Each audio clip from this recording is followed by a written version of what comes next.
Hi friends, ഇന്നത്തെ കഥ സാക്കിനി ഡാക്കിനി എന്ന മൂവിയുടെ കഥ കേൾക്കാം. കഥയുടെ തുടക്കം പോലീസ് ടീമിൽ തെരഞ്ഞെടുക്കപ്പെട്ട രണ്ട് പെൺകുട്ടികളെയാണ് കാണിക്കുന്നത്. ഒരാളുടെ പേര് ദാമിനി, മറ്റൊരാളുടെ പേര് ശാലിനി.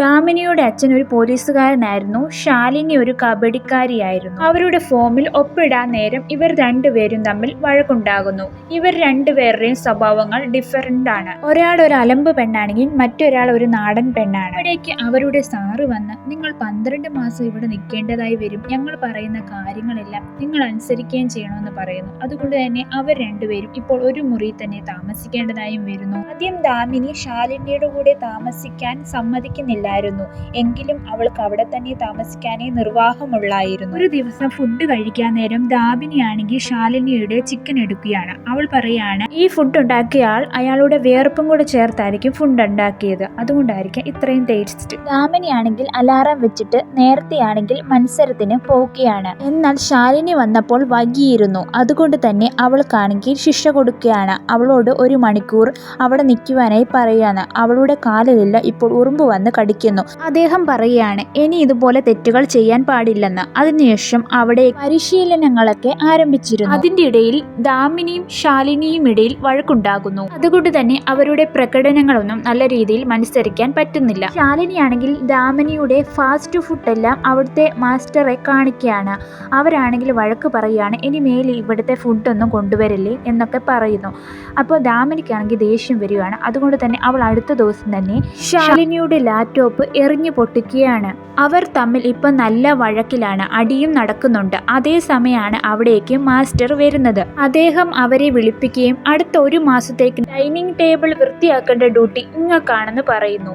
അടുത്ത ദിവസം അവർക്കെല്ലാം ഒരു ടാസ്ക് കൊടുക്കുകയാണ്. അടുത്ത 1 മണിക്കൂറിനുള്ളിൽ കാട് കടന്ന് മറുസ്ഥലത്തേക്ക് എത്തണം. ടാസ്ക് തുടങ്ങുന്നു. എല്ലാവരും പരസ്പരം മുന്നിലെത്തുവാനായി ശ്രമിക്കുന്നു. ദാമിനിയുടെ കാൽ മരത്തിന്റെ ഇടയിൽ കുടുങ്ങുന്നു, അതുകൊണ്ട് തന്നെ അവളുടെ കാൽ ഉളുക്കിയിരിക്കുന്നു. ദാമിനിയെ കടന്ന് മറ്റുള്ള ആൾക്കാരെല്ലാം ഓടിപ്പോകുന്നു, എന്നാൽ ആരും അവളെ സഹായിക്കുന്നില്ല. ഒടുവിലാണ് ശാലിനി വന്നത്. ശാലിനിയാണ് ദാമിനിയെ സഹായിക്കുന്നു. ദാമിനിയെ സഹായിച്ചത് കൊണ്ട് അവർ 10 മിനിറ്റ് വൈകുന്നു. പ്രതാപ് സാർ അവരെ വഴക്ക് പറയുവാണ്. ദാമിനി അപ്പോൾ പറയുകയാണ്, എന്റെ കാലിന് ഉളുക്ക് വന്നു, അതുകൊണ്ടാണ് ശാലിനി എന്നെ രക്ഷിച്ചത്. അവൾ എന്നെ കൊണ്ടുവന്നത് കൊണ്ടാണ് ഇപ്പോൾ ഔട്ടായി പോയത്. അവൾ ഒരു തെറ്റും ചെയ്തിട്ടില്ല. എന്തെങ്കിലും ശിക്ഷ തരുന്നുണ്ടെങ്കിൽ അത് എനിക്ക് തന്നാലും. പ്രതാപ് സാറിന് ഇത് കേട്ടപ്പോൾ അവരോടൊരു മതിപ്പ് തോന്നുന്നു. ദാമിനിയും ശാലിനിയും ഇപ്പോൾ പിണക്കം മാറി നല്ലൊരു ഫ്രണ്ടായി മാറുന്നു. അവരുടെ പ്രകടനവും മെച്ചപ്പെട്ടു പോകുന്നു. ഒരു ക്ലബിൽ ഒരു നടൻ വരുന്നുണ്ടെന്ന് അവരറിയുന്നു. അതുകൊണ്ട് തന്നെ അവർ ആ പാർട്ടിയിൽ പോകുകയാണ്. അവരവിടെ എൻജോയ് ചെയ്യുന്നു. സമയം പോയത് കൊണ്ട് തന്നെ അവർ തിരിച്ച് അവിടുന്ന് പോകുകയാണ്. അവർ കഥ പറഞ്ഞ് നടന്നു പോകുകയാണ്. അത് സമയത്താണ് 2 പയ്യന്മാർ അവരെ ഇടിക്കുവാനായി ബൈക്കിൽ വരുന്നത്. അപ്പോൾ മറ്റൊരു പെൺകുട്ടി അവരുടെ അടുത്തേക്ക് വന്ന് അവരെ രക്ഷിക്കുന്നു. കൊണ്ട് തന്നെ ആ പെൺകുട്ടിക്ക് പരിക്കേൽക്കുകയും അവളുടെ ഭക്ഷണം താഴെ പോവുകയും ചെയ്യുന്നു. അവർ ആ പെൺകുട്ടിയോട് പറയുന്നു, നിന്നെ ഞാൻ വീട്ടിൽ കൊണ്ടുവിടാമെന്ന്. അപ്പോൾ അവൾ വേണ്ട, എൻ്റെ കൂട്ടുകാരിമാർ ഇപ്പോൾ വരുമെന്ന് പറയുന്നു. അതുകൊണ്ട് തന്നെ ആ ഫുഡ് മടക്കി അവളുടെ കൈ കൊടുത്തിട്ട് ദാമിനിയും ശാലിനിയും നടന്നു പോവുകയാണ്. വഴിയിലൊരു താക്കോല് കടന്നു കിട്ടുകയാണ്. അതൊരു പക്ഷേ ആ പെൺകുട്ടിയുടെ ആയിരിക്കും. അവൾക്ക് കൊടുക്കാമെന്ന് പറഞ്ഞ് അവളെ നോക്കുകയാണ്. ആ സമയം കുറച്ച് ആണുങ്ങൾ ആ പെൺകുട്ടിയെ കടത്തിക്കൊണ്ട് വണ്ടിയിൽ പോകുന്നത് അവർ കാണുകയാണ്. അവർ ആ വണ്ടിയുടെ പുറകെ ഓടുകയാണ്. അവർക്ക് അധിക ദൂരം ഓടി ചെല്ലുവാനായി പറ്റിയില്ല. അതുകൊണ്ട് തന്നെ അവർ അവരുടെ പോലീസുകാരോട് വിളിച്ചു പറയുന്നു. പോലീസുകാർ പറയാണ് ആ വണ്ടിയുടെ നമ്പർ പറയാൻ. അവർ നമ്പർ പറഞ്ഞു കൊടുത്തു. പോലീസുകാരൻ പറയുന്നു, ആ നമ്പറിൽ അങ്ങനെ ഒരു വണ്ടിയില്ല. ആ പോലീസുകാരൻ പറയാണ്, നിങ്ങളെ കൊണ്ടുപോകാൻ ഒരു പോലീസ് വണ്ടി ഇപ്പോൾ വരുമെന്ന് പറയാണ്. എന്നാൽ അവരാരും വന്നില്ല.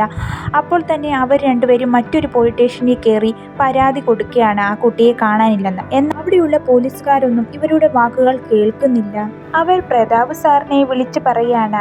അപ്പോൾ സാറ് പറയുന്നു, നിങ്ങൾ അക്കാഡമിയിലോട്ട് തിരിച്ചു വരുവാനായി പറയുകയാണ്. ശാലിനി ദാമിനിയോട് ചോദിക്കുകയാണ്, നമ്മൾ ഇനി എന്ത് ചെയ്യണമെന്ന്. നമ്മൾ എങ്ങനെയും അവളെ കണ്ടുപിടിക്കണമെന്ന് പറയാണ്. അതേസമയം പ്രതാപ് സാറ് അവിടുത്തെ പോലീസുകാരനെ വിളിക്കുകയാണ്. പോലീസുകാരനോട് പറയാണ് ആ പെൺകുട്ടികളെ നിരീക്ഷിക്കണമെന്ന് പറയാണ്. ആ പോലീസുകാരാണെങ്കിൽ ആ പെൺകുട്ടികളെ നോക്കുവാനായി ഇപ്പോൾ അവരാണെങ്കിൽ ആ കഥ വടച്ചിട്ട് അവിടുന്ന് ഓടി രക്ഷപ്പെട്ടു. അവർ ആ പെൺകുട്ടിയെ തട്ടിക്കൊണ്ടുപോയി ആ സ്ഥലത്ത് വന്ന് പരിശോധിക്കുകയാണ്. അവളുടെ ഭക്ഷണപ്പൊതി താഴെ കടന്നു കിട്ടുകയാണ്. അവരത് എടുത്തിട്ട് ഏത് കടയിൽ നിന്നാണ് വാങ്ങിയതെന്ന് അവർ നോക്കുകയാണ്. ആ കടയിൽ ചെന്ന് കഴിഞ്ഞാൽ ഒരു പക്ഷേ ആ പെൺകുട്ടിയുടെ വിവരം അറിഞ്ഞേക്കാം. അവർ ആ കടയിലേക്ക് എത്തിയപ്പോൾ അവിടെയുള്ള കടകളിലുള്ളവരെല്ലാവരും ഇതേപോലത്തെ തന്നെ പാക്കറ്റുകൾ ഉപയോഗിക്കുന്നത് അവർ കാണുകയാണ്. ആ പെൺകുട്ടിയുടെ കയ്യിലുണ്ടായിരുന്ന കവർ പോലത്തെ തന്നെ. ഇനി എന്ത് ചെയ്യണമെന്ന് അവർ ഓർത്ത് സങ്കടപ്പെടുകയാണ്.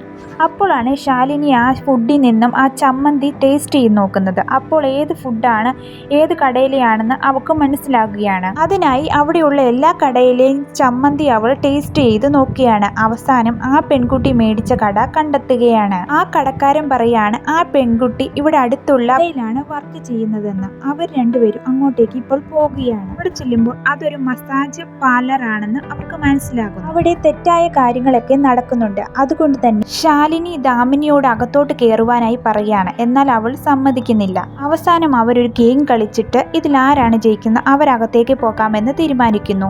അവസാനം ദാമിനിക്ക് തന്നെയാണ് അകത്തേക്ക് പോകാൻ വന്നത്. ദാമിനി അകത്ത് ചെന്ന് അവിടെയുള്ള ആൾക്കാരോട് ആ പെൺകുട്ടിയുടെ വിവരങ്ങൾ തിരക്കുകയാണ്. എന്നാൽ ശാലിനിയാണെങ്കിൽ വിശന്നത് കൊണ്ട് തന്നെ ഫുഡ് എടുത്ത് കഴിക്കുകയാണ്. ദാമിനിയാണെങ്കിൽ ആ പെൺകുട്ടിയുടെ രൂപം എങ്ങനെയുണ്ടെന്നൊക്കെ പറഞ്ഞു കൊടുക്കുന്നു. അപ്പോൾ ഒരു പെൺകുട്ടി പറയുന്നു, എല്ലാ പെൺകുട്ടികളും ഇവിടെയുള്ളവരെല്ലാം നീ പറഞ്ഞ പോലത്തെ വസ്ത്രങ്ങളാണ് ധരിക്കുന്നത്. ഈ സമയം ശാലിനിയോട് ഒരാൾ മോശമായി പെരുമാറുകയാണ്. അവളോട് ഓരോ കാര്യങ്ങൾ സംസാരിക്കുന്നു. അവൾക്കാണെങ്കിൽ ദേഷ്യമായിട്ട് അവൾ അവനെ പിടിച്ചിട്ട് രണ്ടെണ്ണം പൊട്ടിക്കുകയാണ്. അവനാണെങ്കിൽ അവിടുന്ന് ഓടിപ്പോകുന്നു. അവിടേക്ക് 2 പോലീസുകാർ വരികയാണ്. ശാലിനി പറയാണ് ഞാനിപ്പോൾ അവനെ പിടിക്കാൻ പോകുകയാന്ന് പറഞ്ഞിട്ട് അവന്റെ പുറകെ ഓടുകയാണ്. അവരുടെ പുറകെ ആ പോലീസുകാരുമുണ്ട്. യഥാർത്ഥത്തിൽ പോലീസുകാരെ അവിടുന്ന് മാറ്റാനാണ് ശാലിനി ഇപ്പോൾ ഓടിപ്പോയത്. അതുകൊണ്ട് തന്നെ പോലീസുകാരില്ലാത്തത് കൊണ്ട് തന്നെ ദാമിനിക്ക് അവളുടെ വിവരങ്ങളെല്ലാം അന്വേഷിക്കാനായി കഴിയുമല്ലോ. ദാമിനിക്ക് അന്വേഷണത്തിനിടയിൽ ആ പെൺകുട്ടിയുടെ പേര് പ്രിയ എന്നാണെന്ന് അറിയുന്നു. ദാമിനി ശാലിനിയുടെ അടുത്തേക്ക് വരുന്നു. അവർ രണ്ടുപേരും അവിടുന്ന് ഓടി രക്ഷപ്പെടുന്നു. ഇപ്പോൾ അവർ പ്രിയയുടെ താമസ സ്ഥലത്തേക്ക് പോവുകയാണ്. അവൾ കുറച്ച് പെൺകുട്ടികളോടെയായിരുന്നു താമസിച്ചിരുന്നത്. അവരവിടെ ചെന്നപ്പോൾ അവിടെ ഒരു ചെറുക്കനെ കാണുന്നു. അവനോട് പ്രിയയുടെ കാര്യം ചോദിക്കുമ്പോൾ അവരെ കബളിപ്പിച്ചുകൊണ്ട് അവിടെ നിന്ന് ഓടി രക്ഷപ്പെടുന്നു. അവൻ നന്ദു. അവൻ ഓടിപ്പോകുമ്പോൾ അവിടേക്ക് ദാമിനി വരികയാണ്. അവളെയാണെങ്കിൽ കത്തിക്കൊണ്ട് കുത്തുവാനായി ശ്രമിക്കുകയാണ്. ഒരുവിധം ദാമിനി അവിടുന്ന് രക്ഷപ്പെട്ടു പോകുന്നു. അവിടേക്ക് ശാലിനി വന്നതുകൊണ്ട് അവർ രണ്ടുപേരും അവനെ അടിച്ച് ശരിയാക്കുന്നു. അവനോട് പ്രിയയെ പറ്റി ചോദിക്കുന്നു. അവൻ പറയാണ് ഞാൻ ഇങ്ങനെയുള്ള പെൺകുട്ടികളെല്ലാം വിൽക്കാറുണ്ട്. നീ ആർക്കാണ് കൊടുത്തത്? അവരുടെ പേര് പറയാനായി ദാമിനി പറയുന്നു. അവന്റെ പേര് റഫീഖ് ആണെന്ന് പറയുന്നു. പ്രിയയുടെ കൂട്ടുകാർ പറയാണ് പ്രിയ ഒറ്റയ്ക്കാണ്, അവൾക്ക് ആരുമില്ല, അവളെ എങ്ങനെയും രക്ഷിക്കണം ചേച്ചി എന്ന് പറയുന്നു. ഇപ്പോൾ അവർ രണ്ടുപേരും കൂടെ പ്രിയയെ കാണുവാനായി പോവുകയാണ്. പ്രിയയെ ഇപ്പോൾ കാണിക്കുന്നു.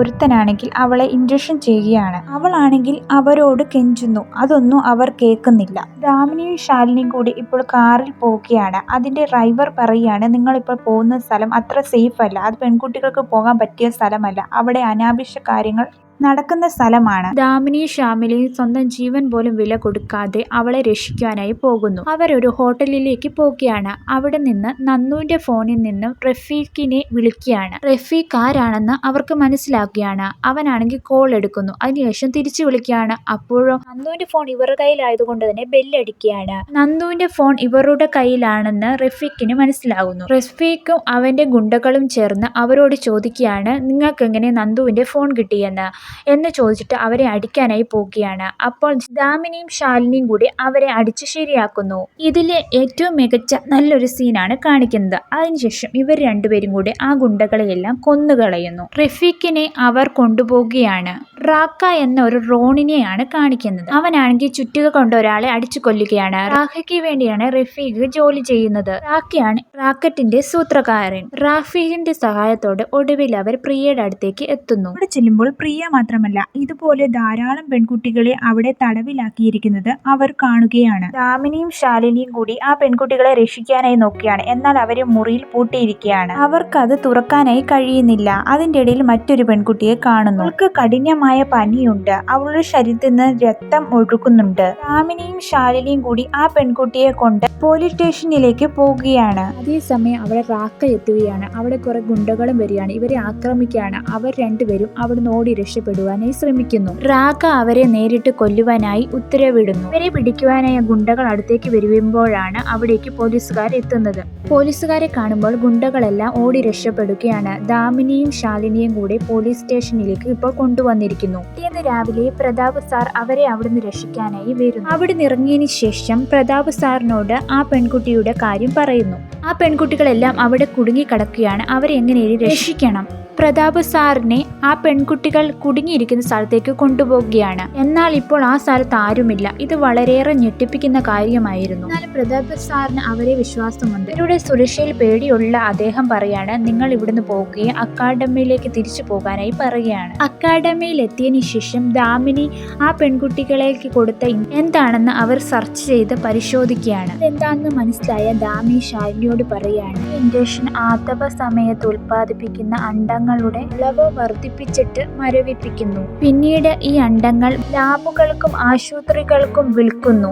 IVF വഴി കുട്ടികളെ ഉണ്ടാക്കാൻ കഴിയും. ഇതൊരു വലിയ റാക്കറ്റാണ്. ഇവർ ഇപ്പോൾ ആ റാക്കറ്റിനെ കണ്ടെത്താൻ ശ്രമിക്കുകയാണ്. അവർ ആ ഇൻജക്ഷൻ എവിടുന്നാണ് കൊടുത്തതെന്ന് കണ്ടുപിടിക്കുന്നു. ആ ആശുപത്രിയിലേക്ക് അവർ പോവുകയാണ്. അതോടൊപ്പം ആ പെൺകുട്ടികളെ തട്ടിക്കൊണ്ടുപോയ വണ്ടിയുടെ ലൊക്കേഷൻ കണ്ടുപിടിക്കുകയാണ്. ദാമിനിയും ശാലിനിയും കൂടി അക്കാഡമിയിൽ നിന്നും രാത്രിയിൽ ആ പെൺകുട്ടികളെ രക്ഷിക്കാനായി പോകുകയാണ്. പർദ്ദ ധരിച്ച് ആ ആശുപത്രിയിലേക്ക് ചെല്ലുകയാണ്. അവിടെ വെച്ചാണ് പെൺകുട്ടികളുടെ ശരീരത്തിൽ നിന്ന് അണ്ടങ്ങൾ നീക്കം ചെയ്യുന്നത്. അതിനുശേഷം റാക്കയുടെ ഗുണ്ടകളെ അവർ മർദ്ദിക്കുകയും ചെയ്യുന്നു. പിന്നെ ആ പെൺകുട്ടികളെ രക്ഷിക്കാനായി ലിഫ്റ്റിൽ കയറി പോകുമ്പോൾ അവിടേക്ക് റാക്കേൽ വരികയാണ്. അവനാണെങ്കിൽ അവരെ ശക്തമായി ആക്രമിക്കുന്നുണ്ട്. ദാമിനിയും ശാലിനിയും കൂടി അവനെ അടിച്ച് ശരിയാക്കാൻ ശ്രമിക്കുന്നുണ്ട്. എന്നാൽ പറ്റുന്നില്ല. പോരാട്ടത്തിന്റെ ഇടയിൽ റാക്കേലിന്റെ കയ്യിൽ ഒരു കോടാലി കിട്ടുന്നു. ശാലിനിയെ അതുകൊണ്ട് വെട്ടുവാനായി ശ്രമിക്കുമ്പോഴാണ് ദാമിനി ഫ്യൂസ് കട്ടാക്കുന്നത്. പെട്ടെന്ന് തന്നെ ശാലിനിയും കൂടി എഴുന്നേറ്റ് വരികയും ദാമിനിയും ശാലിനിയും കൂടി ഇപ്പോൾ റാക്കേലിനെ പട്ടിയെ പോലെ തല്ലുന്നു. അതിനുശേഷം അവനെ കൊന്നുകളയുന്നു.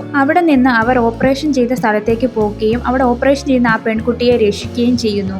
അതോടൊപ്പം അവിടെ ഓപ്പറേഷന് വന്ന 30 പെൺകുട്ടികളെയും അവർ രക്ഷിക്കുന്നു. ഇവർ അന്വേഷിച്ച് വന്ന ആ പെൺകുട്ടിയെ രക്ഷിക്കുന്നുണ്ട്. അക്കാഡമിയിൽ ഇപ്പോൾ ശാലിനിക്കും ദാമിനിക്കും എതിരെ അന്വേഷണങ്ങൾ നടത്തുന്നു. അവിടെയുള്ള പോലീസുകാർ അവരെ ശിക്ഷിക്കണമെന്ന് പറയുവാണ്. എന്നാൽ പ്രതാപ് സാർ അവർ ചെയ്തത് തെറ്റല്ല, അവർ നല്ല കാര്യമല്ലേ ചെയ്തത്, അവരെ ഇത്തവണ ക്ഷമിച്ചേക്കാം എന്ന് പറയുന്നു. അതുകൊണ്ട് തന്നെ അവരെ അക്കാഡമിയിലേക്ക് തിരിച്ചു കൊണ്ടുവരുന്നു.